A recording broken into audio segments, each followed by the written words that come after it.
Ayan everyone, so kung napapansin po ninyo, marami po ditong mga tanim na mga balanghoy and sooner or later pwede na po siyang ma-harvest. Tingnan nyo naman ang taba-taba ng mga puno nito at saka for sure na malalaki po yung unod nito guys. Kaya dito po sa probinsya, as long as na may mga tanim po tayo, hindi po tayo magugutom. Kaya samahan nyo ako para puntahan pa yung ibang mga puno ng balanghoy. Tara!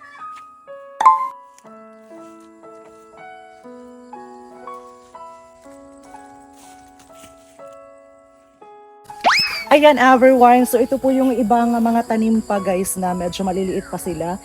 Kaya grabe, sobrang dami po talaga ng mga balanghoy po dito sa probinsya. Kaya kung minsan, kung wala po kaming bigas, ito po yung naging alternatibong bigas namin dito po sa probinsya. Kaya as long as na may mga pananim po tayo, for sure na hindi po tayo magugutom. Tingnan nyo guys, oh, ang taba-taba ng mga puno ng balanghoy na ito. At saka, ang dami, hanggang doon pa ito guys. Ang ganda po talaga dito magtanim guys sa lugar na ito kasi ang tataba ng mga lupa at saka as long as na may mga pwedeng pagtamnan, pwede po tayo magtanim po dito sa probinsya. So grabe, sobrang dami. Ayan everyone, so dito po sa part na ito is hindi pa po siya pwedeng ma-harvest kasi nga maliliit pa yung mga puno ng balanghoy.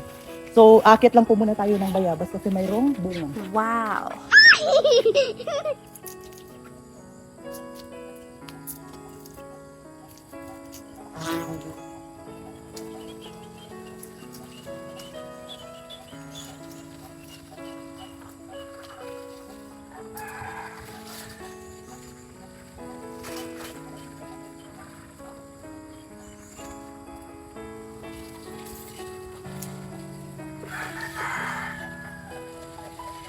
We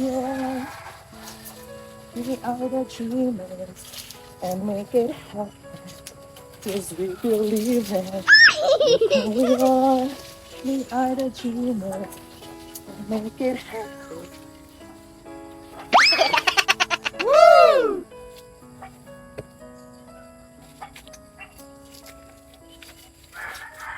Ito na siya guys. Fresh from the farm. Here. Hinog na siya. Grabe. Ang sarap ng simoy ng hangin. Ang fresh ng mga prutas. Ang gaganda ng tubo ng mga balanghoy. Ang sarap sa feeling ng sinisikatan ng araw.